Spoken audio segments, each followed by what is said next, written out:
Hi. അപ്പൊ ഇന്നത്തെ video എന്ന് പറയുന്നത് നമ്മുടെ സോഷ്യൽ മീഡിയയിൽ കത്തി കയറി നിൽക്കുന്ന ഒരു സബ്ജക്റ്റ് ആണ്. എന്താണെന്ന് വെച്ച് കഴിഞ്ഞാൽ പൈസ മേടിച്ചാൽ കടം മേടിച്ചാൽ തിരിച്ചു കൊടുക്കത്തില്ല. ആ ഒരു ചർച്ചാ വിഷയം കത്തി നിൽക്കുന്നതാണല്ലോ.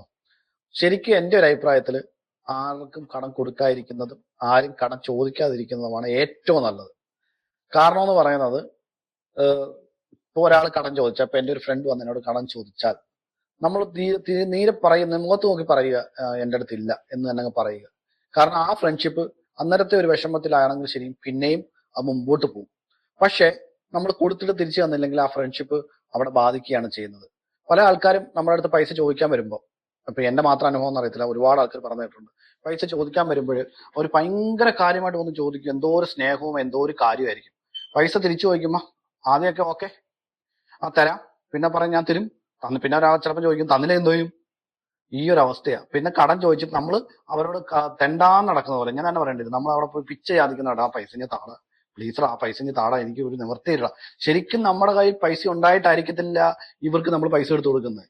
നമ്മുടെ ആ ഒരു ബന്ധം വിചാരിച്ചു, ചിലപ്പോൾ ബന്ധുക്കാരാവാം, ചിലപ്പോൾ ഫ്രണ്ട്സ് ആവാം, അങ്ങനെ പലരും. അങ്ങനെയുള്ളവർക്ക് അവർ ചിലപ്പോൾ നമ്മളെ മാത്രമായിരിക്കത്തില്ല, ഇവർക്ക് സ്ഥിരം പരിപാടിയായിരിക്കും ഇത്. പല ആൾക്കാരും കൊടുക്കാണ്ടാവുമായിരിക്കും. ഇവർ എന്നിട്ട് ഇവിടുന്ന് മറിച്ച് അവിടെ കൊടുക്കും, അവിടുന്ന് മറിച്ച് ഇവിടെ കൊടുക്കും. അങ്ങനെ ഒരു തിരിപ്പും മറുപ്പുമായിട്ട് കുറെ നടക്കും. ഇവരുടെ കാര്യങ്ങളെല്ലാം ഗംഭീരമായിട്ട് നടക്കുകയും ചെയ്യും. അതിനൊരു വിട്ടുവീഴ്ച ഇവർക്ക് ഉണ്ടാവത്തില്ല. ഇത് പൊതുവേ നടക്കുന്ന സംഭവമാണ്. ഞങ്ങളുടെ നാട്ടിലെ ഒരു നല്ല രീതിയിൽ ജീവിക്കുന്ന ഒരു ഫാമിലി ഉണ്ടായിരുന്നു. എല്ലാം സാറന്മാരായിരുന്നു.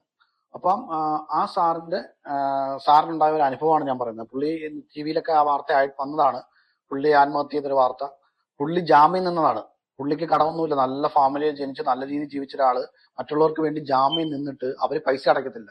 അവർ അടയ്ക്കാതായി കഴിഞ്ഞപ്പോൾ സ്വന്തം ജീവൻ വരെ കളയേണ്ടി വന്ന അവസ്ഥ ഈ പണത്തിന്റെ പേരിൽ ഉണ്ടായിട്ടുണ്ട്. ഭയങ്കര സ്നേഹമായിരിക്കും, പക്ഷെ ഇതുപോലുള്ള സാഹചര്യങ്ങൾ ഓരോരുത്തർക്കും ഉണ്ടാവും. അതുകൊണ്ട് പൈസ കൊടുക്കുമ്പോൾ നോക്കിയും കണ്ടും കൊടുക്കുക. അത് ബന്ധുക്കാരായാലും സൗഹൃദമായാലും മറ്റുള്ളതായാലും. ഒരു പക്ഷെ നമ്മളിപ്പം കൊടുക്കുന്ന ഒരു കുറച്ച് പൈസ നമുക്ക് കിട്ടിയില്ലെങ്കിൽ നമ്മൾ സഹിക്കാൻ തയ്യാറായിരിക്കണം. അത് പോയി മറ്റുള്ളവരോടൊപ്പം പറഞ്ഞിട്ടോ കരഞ്ഞിട്ടോ കാര്യമില്ല. അതിനുള്ള സാഹചര്യം, നമ്മളിപ്പം 1,00,000 രൂപ ഒരാൾക്ക് കൊടുത്താൽ അതെനിക്ക് കിട്ടിയില്ലെങ്കിലും പ്രശ്നമില്ല എന്ന് മനസ്സിലൊരു ധാരണ ഉണ്ടാവണം. അതിനുവേണ്ടി അടിയും വഴക്കും പ്രശ്നത്തിനും പോകണ്ട എന്നുള്ളൊരു മനസ്സിൽ ധാരണയുണ്ടെങ്കിൽ മാത്രമേ നിങ്ങൾ തീർച്ചയായിട്ടും ഇതുപോലുള്ള കടങ്ങൾ കൊടുത്ത് സഹായിക്കാൻ പാടുള്ളൂ. അല്ലെങ്കിൽ ബന്ധങ്ങൾ നഷ്ടപ്പെടും. നല്ല സ്നേഹബന്ധങ്ങളായിട്ട് ഇരിക്കുന്നതെല്ലാം പൈസയുടെ പുറത്താണ് ബന്ധം വിട്ടുപോകുന്നത്.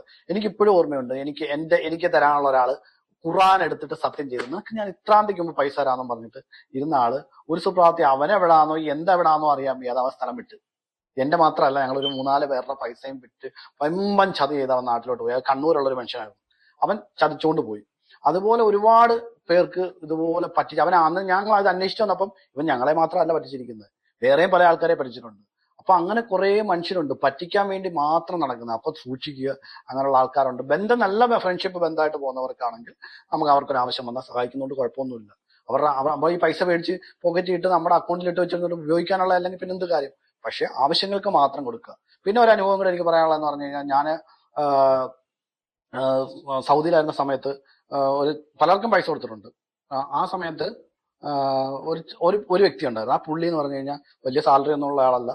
പുള്ളി ആരുടെ നിന്ന് വടം മേടിച്ചാൽ ഈ വെക്കേഷനൊക്കെ പോകുന്ന സമയത്തും പിള്ളേരെ പഠിപ്പിക്കുന്ന സമയത്തൊക്കെ, ഇപ്പൊ നല്ല നിലയിലാണ് പുള്ളി, പിള്ളേരെ പഠിപ്പിക്കുന്ന സമയത്തൊക്കെ പുള്ളി അവരുടെ നിന്നൊക്കെ മേടിച്ചു കഴിഞ്ഞാൽ പോലും പുള്ളി പറയുന്ന ആ ടൈമില് ആ ദിവസം ആ പുള്ളി പൈസ കൊടുത്തിരിക്കും. അവരെ പോലുള്ളവരെയൊക്കെ നമ്മൾ സഹായിച്ചില്ലെങ്കിൽ പിന്നെ ആരെ സഹായിക്കുന്നത് അല്ലേ? ആ പുള്ളി ഒരാൾക്ക് പോലും ഇന്നുവരെ കൊടുക്കാനില്ല. എന്റെ ഒരു കാഴ്ചപ്പാടിൽ പുള്ളി ആർക്കും കൊടുക്കാനില്ല. പുള്ളി വലിയ സാമ്പത്തികം അല്ലെങ്കിലും കിട്ടുന്ന ശമ്പളത്തിൽ നിന്ന് ഒരു കടം മേടിച്ചു കഴിഞ്ഞാൽ പുള്ളി ആ ടൈമിൽ കൊടുക്കുന്നുണ്ടായിരുന്നു. അങ്ങനെയുള്ള മനുഷ്യരും. ബാക്കി എല്ലാ കാര്യത്തിലും പുള്ളി എങ്ങനെയാണെന്ന് എനിക്കറിയില്ല. പക്ഷെ അവിടെ